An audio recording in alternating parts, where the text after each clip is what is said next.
what's going on, everybody? This is Stephen Stewart and Monique Young. Hello. We look at her face, snatched by the heavens and gods. By who? Touched. By who? By you. Thank you, girl. Thank you, girl. Thank you, girl. But anyway, we're just doing a blog today on what I'm going to start calling Stephen Spill. I'm gonna do one every week, if not every other day. Monique Young, we've known each other since 2003. Yes. That's about 12 years, girl. I can't do math. I've known her for many years, and even though we haven't connected all the time, when we see each other on and off throughout the years on social media, we always speak to each other. It's always love. Always love. Always love. LGB in the gay community is the best. Always. Especially in Also, Monique, now, were you born and raised here in Greensboro, North Carolina? I wasn't born here, but I was raised here. Okay, so I met her in 2003. How long have you been here during that time? Probably about 7 years. Yeah. Sometime last year. I went through school here, so yeah. Okay. So we know each other on and off for about almost 12 years now, and me and Monique used to kiki up in class at Dudley. Look, we was good, but we had our kiki times, and we would go out for campus to get us something to eat at lunch. We was hungry. Hungry. We was hungry, and the school food wasn't cutting it. No, we wasn't. Not at Dudley, not during that time. But on a bigger note, Monique is here today. I want to talk about an physical altercation that happened to her on April the 4th. She was a part of a malicious hate crime and a violent act, and it was committed on her. And I wanted to bring her here today because it's a topic in the gay community that needs to be discussed. I think that it's overlooked a lot of the time, and especially have become an epidemic here in Greensboro with these types of heinous and violent crimes acted upon my fellow LGBT and gay community. Monique, what happened to you on April the 4th of 2015? April the 4th, me and my little brother, we were outside. Hi guys, this is me and Monique Young back here again on Stephen Spill. We left part 1 on her talking about on April 4th of 2015 she was assaulted, and that was a hate crime committed on her and her brother. And Monique, in a brief summary, like I said, where were you coming from and where were you going to? I was in my house chilling. And we weren't really going nowhere. We were just chilling. They just made a small situation bigger than what it had to be because I like girls and I didn't want to talk to them. So you said, now, I'm still going to get this straight, you were outside when this altercation took place? Mm-hmm. And the gentlemen, these were several gentlemen, you all, more than one grown man. They approached you. Mm-hmm.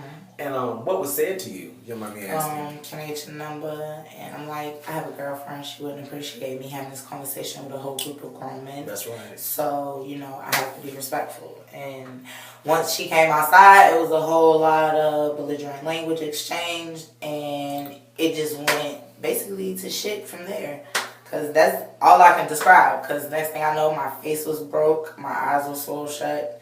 My little brother had 12 stitches and about 6 staples, so... And then we're going to back this up a little bit. Now, you stated previously, me and you talked that, you told them you wasn't interested. They go back across the street. Mm-hmm.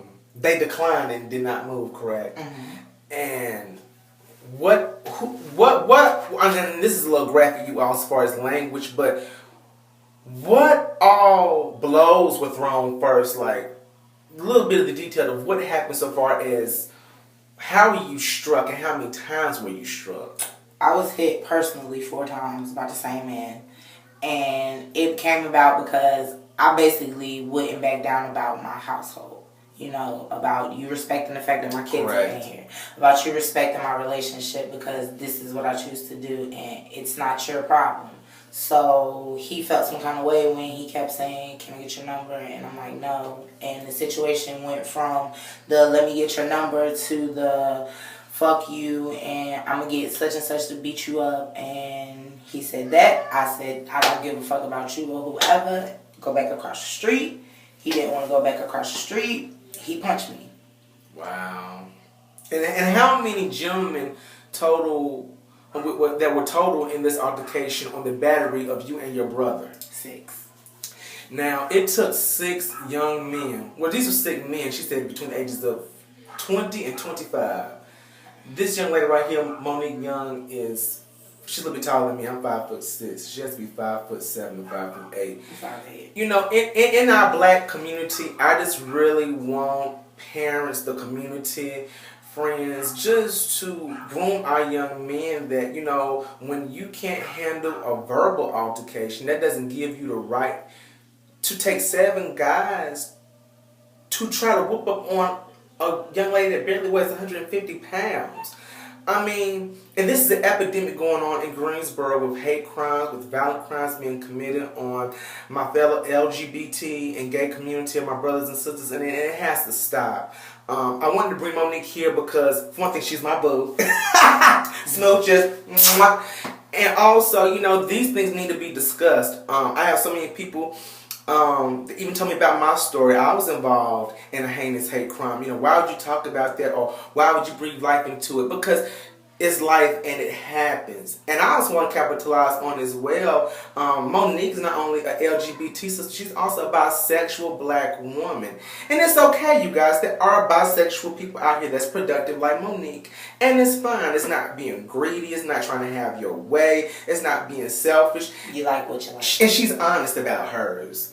Her current boyfriend knows that she was in a previous gay relationship and everything is cool. It's about communication and talking to your significant other, letting them know your past. I want to challenge my future brothers and sisters who are bisexual. I just want to urge you all and let you know it's okay. You can tell your significant other and they may be cool with it, they might not. That's the choice you make and want to have both pleasures of life. You have to take the let downs. You have to take, sometimes you won't get a let down. You get okay, I'm fine with it. And if someone can't fully accept you 100% for you, flaws and alls, regardless of what that flaw is, because my sin is no different from anyone else's. That's right. So if they can't accept you, they don't deserve you. And that's a very good point she made. Sometimes as people, we want to capitalize on the sin of homosexuality. You know, God died on the cross we could sin. So we could sin and be forgiven for it. I mean, you can't help but sin every day. Whether you lie to keep from hurt somebody's feelings, whether you are a man that got 4 or 5, 6 baby mamas that don't take care of them, whether you're a woman and allow these men to load you up with all these babies and not take care of them, whether you are in your mind lusting after your girlfriend's man or about your, excuse my phone, or are you lusting about your homeboy's female, gluttony, eating too much is a sin? I think I did. But you know, we just wanted to bring this topic to the surface, and I just wanted to talk about this because this is of 5 heinous hate crimes that have been committed within the past year. And instead of being talked about it is swept under the rug. And it is a very important subject, especially with so many different political standpoints on our community that is going on. So instead of just bringing the negative to light, I need for them to touch on bases where these people think it is okay to come in our community, and because we don't live the life that they live, or they don't like our lifestyle choice, I feel as though, you know, this should be touched on. So this is why I agreed to do the blog with him. Because my story, I don't mind it being heard because it can help somebody else. And I want to talk about the scrutiny that you received on this, because she has people tell her through friends or family or friends that how dare she, or why would she want to place pictures of her assault and of her bruises and injuries on Facebook. She's transparent. I'm going to tell all y'all something. This is something we all need to know. My mama taught me this a long time ago, and if you like it, you like it, and if you don't, you don't. You can only be a prisoner to your secrets. When you can tell something on yourself and say, hey, it happened to me, oh well, keep on going, you are now free. But when you're trying to hide and don't want nobody to know and ashamed, you become a prisoner. People will have the power over you. Don't give nobody the power over you for your secrets. That's why, and I wish I would have been a little bit braver like Monique. I will be talking about my altercation in episode 2 of Steph and Spill come next week of what happened to me. But I let, you know, unfortunately, I have friends and family that love me, and my family has been very supportive, but I've had some people tell me, why would you want to breathe life into this? I mean, why would you want to discuss it? And It needs to be discussed. I kind of fed into it at first, and I'm human, as much self-esteem as people think I have, sometimes I fall in the trap of being a people's pleaser. And I wanted to start off fresh, and my first start was Miss Monique Young, looking beautiful over here with face beat to the gods and brows on fleek. Yes. On fleek. Like you love. Oh, thanks, girl. I can't take all these compliments. But yes, y'all, we wanted to talk about this and just bring this to shore. Monique, like I said again, she is a Greensboro resident, and these crimes are actually happening in North Carolina, in Greensboro. We've had so many hate crimes committed on gay people. Y'all, together we stand, divided we fall. I mean, we got to stand together. We need to come with together. all the turmoil and all of the heinous crimes. Forget about homosexuality. Let's talk about the black on black crime, the police brutality on black crime. And these ain't nothing new. These topics have been in existence for years before my beginning. You know what I'm saying? And we have to stand together. We don't need to worry about who up in who bed, who cussing on Facebook. Who cares? Worry about yourself and your life and love on your fellow brother and sister. And if they need help, grab out your hand and pull them up. My most life-changing moments have been when it was somebody I didn't know that spoke to me, and it just changed my day. They said you can make it. Don't give up on yourself. A lady told me the other week at Chick-fil-A, which I had on Facebook a week ago, you're going to make it. I ain't know this lady, but that domino effect of positivity can bring so much joy into your life. Speak things to existence. And I will be coming to you all again on Step and Spill. Peace out.